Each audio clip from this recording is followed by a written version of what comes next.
Hey, nice how she said that. Recording, I have to say yes, compris. Okay, I had to give my approval. Yes, Roberto Assagioli. When I met him, I was 16. And I think he was 76 then. And he came to our school for a meeting of a psychosynthesis. And I didn't understand a thing, and I was not the least interested in what they were doing. I was just serving them at the table, and being nice with everybody. But I had a very good contact with Assagioli and his wife. And he came in to do his meeting with all these important people, like there was the Swai, the director Daydream. I don't know who that is. Oh, psychologists. The first year was 1960. That was when I was 16. And the second year was 1961. In 1961, there was Dane Rudyard. Is that now someone you have heard about? Can you say the name again? Dane Rudyard. I don't think so. No, he's the astrologer. Okay. Just as an example, but you also had Frank Hilton. You had Jan van der Linden. You had all these big wheels of the Psychosynthesis Research Foundation and the School of Esoteric Studies, which were complementary to the Arcane School. Actually, they were very friendly from the point of view of Assagioli. Extremely friendly, actually doing the same work, but with a very little different tonality. Not everybody is the same, there's a lot of different people. They need to hear the same message, but in a different manner. So how Assagioli was, he was he looked like a very frail old man. And he was so radiating. Wherever he came, there was peace immediately. There was nothing. He came as a normal old man to give a whole, as a psychologist, meeting, congress of different people. That each of these people thought they were the biggest wheel in the world, right? That the world was turning around them and that they had the best ideas in the world. And he was putting them all together, and he was actually making a synthesis by holding them together and bringing forth the best from each. That's his method. Make each find out what is the best in him, and then it can only work. It's like the atoms at the center, they have the life. When the life is found, things come together. I'm talking in an image. Okay, did I answer? Yeah, well, it's interesting to hear. It was interesting, that other triangles webinar where Rose was talking about that woman who knew Alice Bailey. I don't know if you saw that. Excuse me? Another triangles webinar, I think it was last week, where the woman came on and she was talking about this interview that somebody gave who knew Alice Bailey. One I missed. I really regretted missing it. It was about how Alice Bailey for the first time spoke out the great invocation. Yeah, that's the one. I really regret that. Well, I missed it. Well, it's on YouTube. I don't know if you go on YouTube at all. Ah, thank you. Lucius Trust has a page on YouTube. I go through Lucy's Trust YouTube or through Alice Bailey YouTube? Lucius Trust. I'll give you the link right here. You can check it out. Yeah, I like YouTube because there are so many good, interesting opportunities. By the way, Lucy's Trust makes wonderful videos. Really, I like the one on death. They did one on death. It's absolutely marvelous. I put the link to their YouTube channel there. Oh, in the discussion? Yeah. So I better download it And, right away. The thing about Alice Bailey saying the Great Invocation is the newest video, so it's not hard to Let find. me get it into my file right away here. Sorry. No problem. If I don't do things right away, I don't do them. Voila, I copied it. Now go back to the meeting. How do I manage? I lost you. I guess you can see me, but I don't know where If you you press are. Alt and Here, Tab, I've got you again. found it? Okay. Okay. Yeah. So another thing, you want to know more about Assagioli? Sure, yeah. I'm speaking from the standpoint of psychosynthesis, okay? Because my mother had founded the girls' school, and she wanted her students to become master of themselves. Because she herself considered that she was not able to master her emotions. You're talking about your mother, right? I'm talking about, oh, well, I guess it's also a little bit me, but it was her. She had that lucidity of recognizing that she was very disordered in her emotions. Mm-hmm. But this is what was the fuel. This is something, by the way, as Assagioli said, that if we didn't have problems and imperfections, where would we get the motivation to progress? So it's really the fuel we need, these dissonances, to create harmony. It's the fourth ray, you know. Anyway, and so my mother had this school, and she wanted the students to learn a method, and she wanted Assagioli to teach the students. And of course, he had other things to do. And so she said, could I send my daughter? And he said, okay. And he'll make an exception for her daughter. They got along very well, Assagioli and my mother.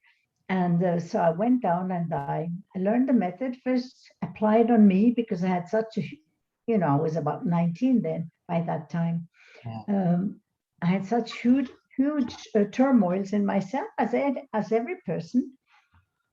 And I really,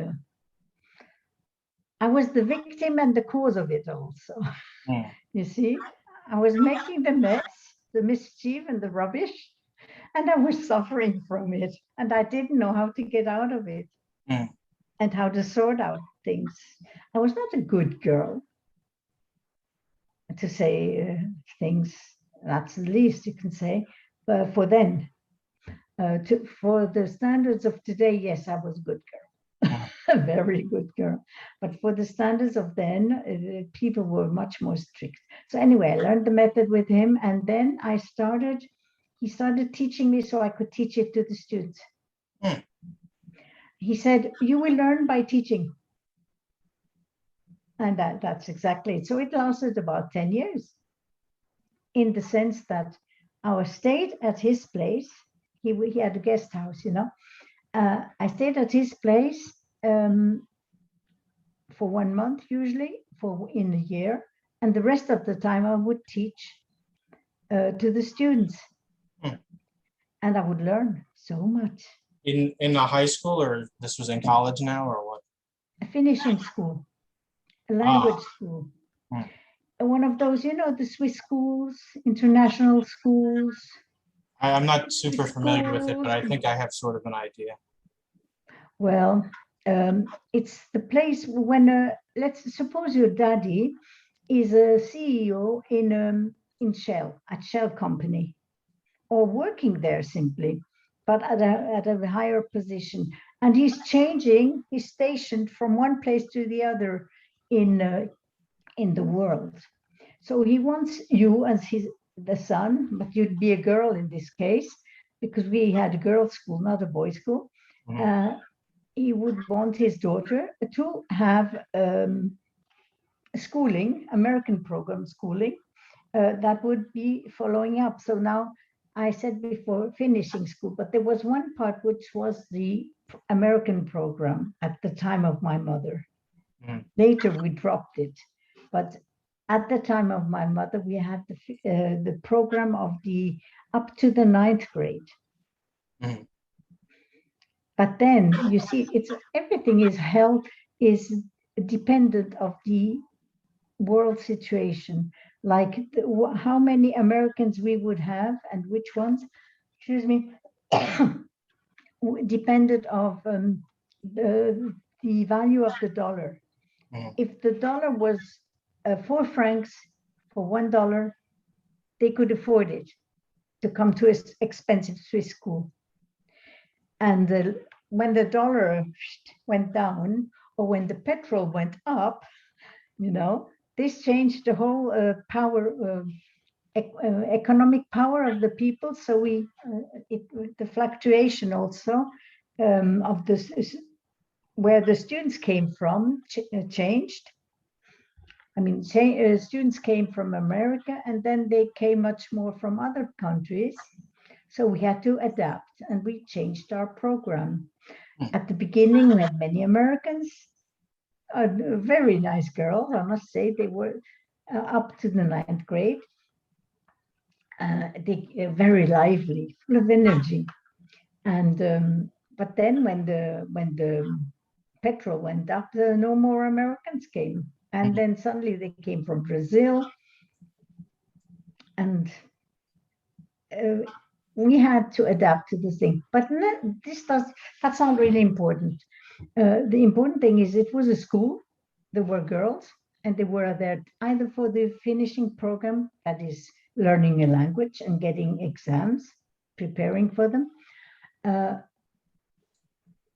or doing some other specific program to have some diplomas.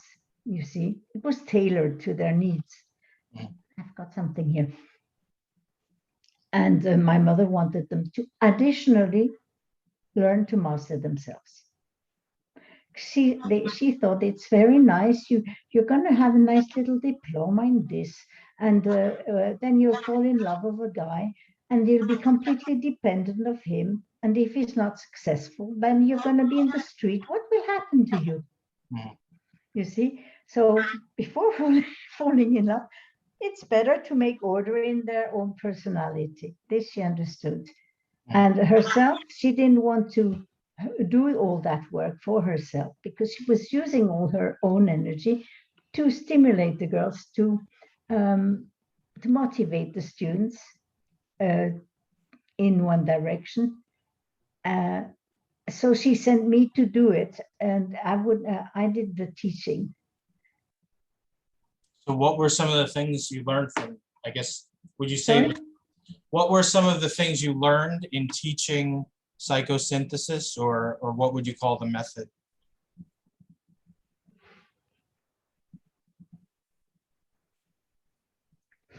I think I learned to question myself, to recognize that I'm not perfection incarnate. And I'm not the only one to know the truth, a truth, but that there is the truth. I'm not the only one to believe in God. But it's important to respect the other ways, the other points of view, but still stick to the abstract aspect of it. And I learned that, I was teaching, and there was this, I had a little voice in me always telling me, you are telling this to your students, but you will have to put it in practice. So life taught me after that. So I was my own teacher by teaching in a certain way. Yeah. And may I say, my student questioned me too, because I was not an old man with a long beard to listen to and accept every word he would say. So I was almost equal in age to my students. So they didn't have any problem challenging me. And that was wonderful, because like this, I couldn't just tell them, it's like this, it's like that. No, they would kind of say, okay, prove it. So I learned to find words, to put it in examples, simple examples of life, certain things. I learned to also do exactly what the Assagioli actually teaches, that is, advocates, meet the need. Don't impose your knowledge. Yes, promote it, of course, but meet the need that is recognized if the student wants to, or if that is the need of the student at that moment. Mhm. And well, I'm not sure that I learned it all. Like that, I was 20, 19, 20, 21, 22. Around 22, I started to understand what it's going about, what it's about. But to meet the need of the person, sometimes it means, or it doesn't mean to understand the person. It can also mean be strict with that person. Let me give you a parallel example in the esoteric fields. You have this beautiful mantra, I think it's in Discipleship, number 2. Discipleship 7, New Age, Volume 2. Okay. Sorry? I was just Yeah. repeating the title. Go ahead. Yeah, it's page 7, 23, oh no, 24 and 25. Yeah, I know it by heart because I love that mantra. I say it every day. It is, I stand a point of peace, and in the peace which I can thus provide, love and true light can flow. And through the peace. Just these wordings, you can think them over yourself, but just these wording, it's extraordinary. They are teachings in themselves, because they, just as an example, true light can only be conveyed when there is love. That's what I learned from that wording. Anyway, now it's for the second one, that second phrase that I actually mentioned this mantra. I stand in restful poise, and through that poise, I can attract the gifts which I must give. So whatever we receive from inspirations from the soul, it's to give. Yeah. And I like that phrase, restful. Yeah. Poise. That's something I have to work on personally. Oh, well, you just read the context in which it was given. It's really nice. I really loved that one. And so I stand in perfect poise, and through that poise, I can attract the gifts which I must give. Now, what are these gifts? That's the whole thing.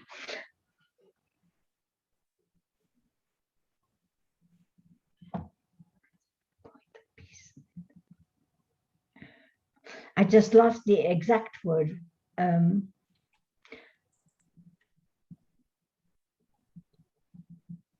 It's understanding.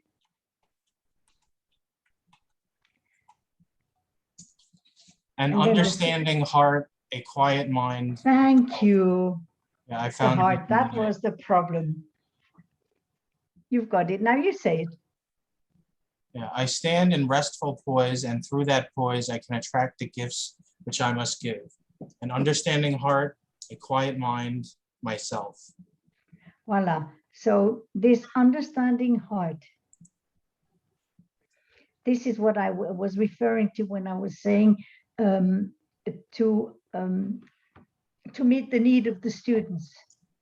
It's to be understanding, to have an understanding heart, to have a quiet mind, because we can't see anything if we don't have a quiet mind.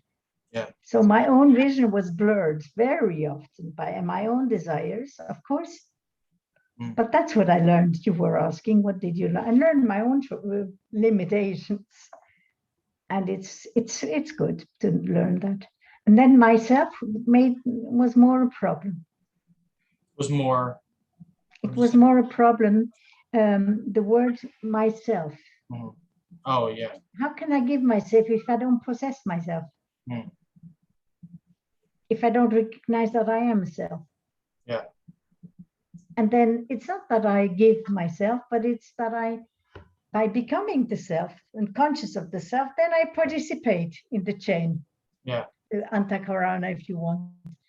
I become a living, vibrant part of that bridge. And I don't lose anything.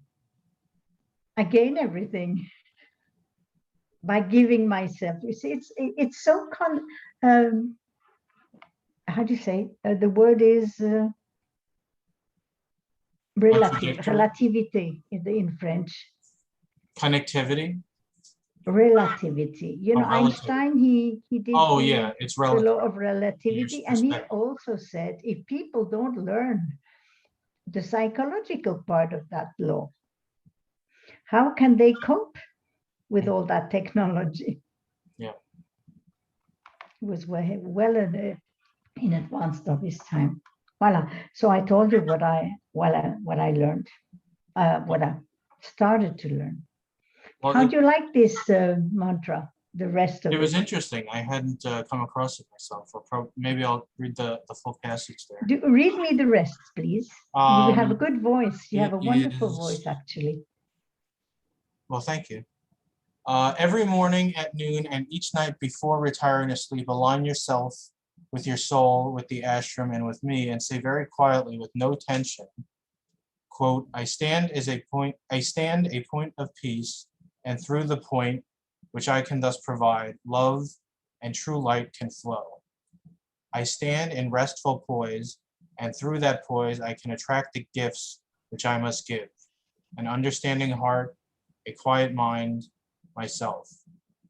I never am alone, for round me gather those I seek to serve, my brothers in the ashram, souls that demand my help. Even though I see them not, and those in distant places who seek the master of my life, my brother, the Tibetan. And so for everybody that may be listening to this later, this is a bit of advice the Tibetan Swalakul gave out to one of his disciples in the Discipleship of the New Age books. Are you okay with me putting this on YouTube, on my channel? You do as you like. Okay. You do as you like. I think even if it's imperfect, the things must come out. Well, yeah, I got this junk in the background. If I realized we might be recording a video, I would have. Well, you don't know the junk there is behind my well, yeah, because you can't see it there. That's the thing. For you, it's this. Yeah, we've got junk behind ourselves, okay? That's life. Yeah. That's life. None of us is perfect. If we were perfect, we wouldn't be here. Yeah, of course. But it's so rejoicing not to be perfect. By the way, may I say something personal? Maybe you cut it if you want, but anyway, you have a good voice. You should really sing. Oh, thanks. Have you tried already? I mean, I've sung some stuff. I mean, classical music. Oh, sing classical? Well, isn't that not, that would be opera, not classical, right? Well, it could be also Gregorian chant. Oh. No, I haven't tried oratorios, that. You know, in those oratorios, okay, the wordings are old-fashioned, but there's something, your voice is the instrument, it's the throat center, by the way, is the instrument through which you are really able to become creative. There is a moment where when the mind, the heart, and the throat connect, wow. Yeah. So taking music, singing lessons, it'll transmute the energy of your solar plexus, if I may say. Yeah, I mean, I haven't done a lot of singing. Maybe. I mean, it's wonderful that to have energy from the solar plexus, but it's great when it can go up. Yeah, and seek a higher expression, higher use. Well, have you noticed that frustrated women, I say frustrated women like this, they usually talk a lot. Blah, blah, blah, blah, blah. It's a way of bringing up the energy. Interesting. Of course, it's negative because it's just wild talk and it's a waste of energy. Well, that's an interesting observation. You got any other interesting observations? about what I learned. Well, about whatever. I mean, yeah, about esoteric stuff or just everyday psychology like that. Oh dear. So much. I have so much that I'm learning. Let's say that any observation I could say is something that I'm learning right now. And thanks to the person with whom I'm speaking or connecting. And that's what I wanted to say, point at the end of this mantra, which is very short and really easy to say. There is a word, I never am alone. Can you read it? I never am alone. I never am alone, for round me gather those I seek to serve. Voila, stop. The word serve, I always put cooperate instead. Mm-hmm. Now read it again and put this other word just for yourself. I never am alone, for round me gather those I seek to cooperate with. You get it? The idea? Yeah. It really becomes dynamic with this word. Yeah. But serve and cooperate, that would be worth writing something about for whoever wants. Service and cooperation, there is a real connection between these two words. Yeah. Well, to serve with somebody, you're cooperating. Yeah. And okay, now to answer your question, you want me to answer one more question? Go ahead. You must stop me if you want. All right, I will stop you. Thank you. It's that,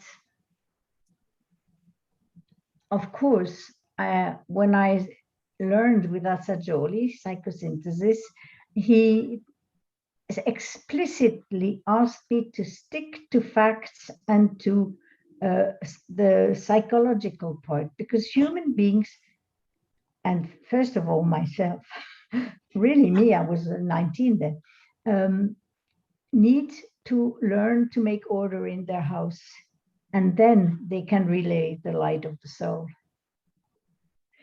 This is why he also used to say... Let me interrupt you for a second. Do you know who Jordan Peterson is? Sorry? Jordan Peterson, do you know who that is? No. He's a guy who's become popular recently. And one thing he often tells people is clean up your room. Before you go out and try to change the world, clean up your room.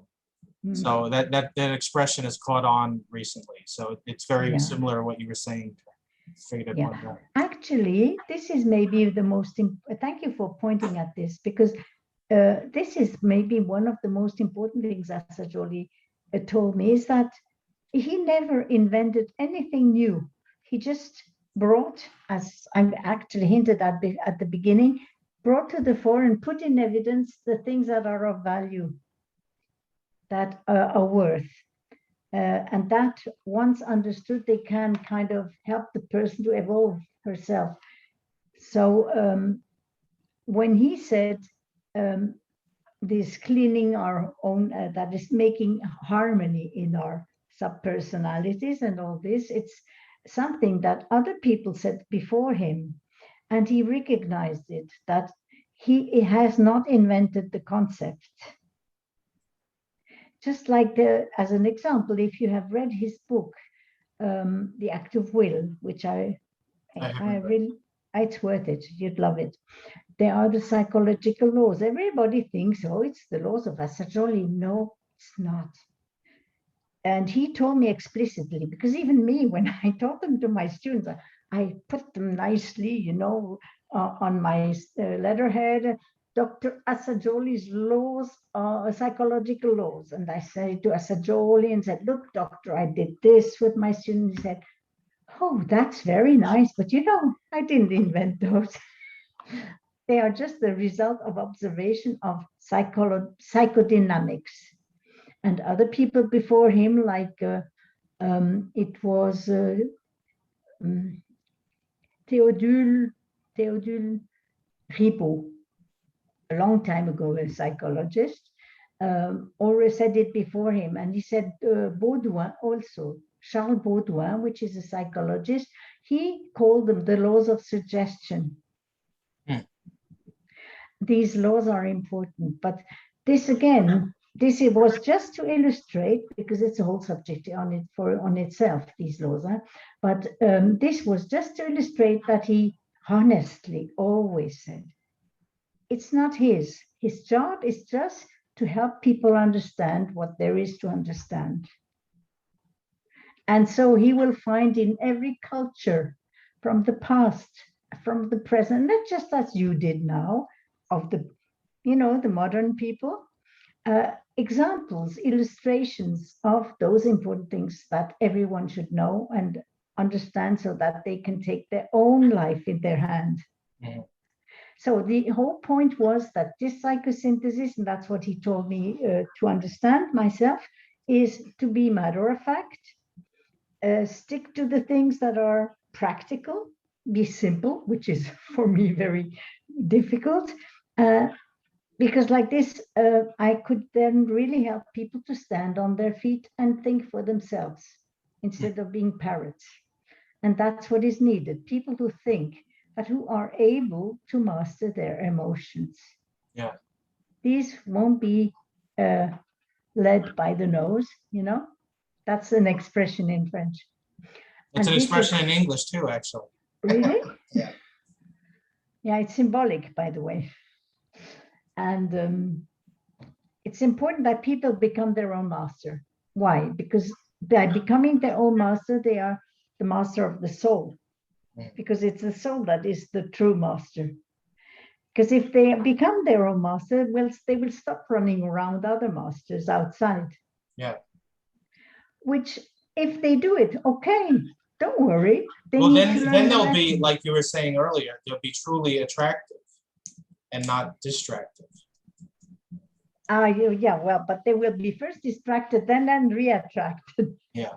Anyway, it's the play of that. I think we got the point. Yeah. You're very intuitive. Well, thanks. Really, strongly intuitive. But you will tell me if you start singing lessons. What's that?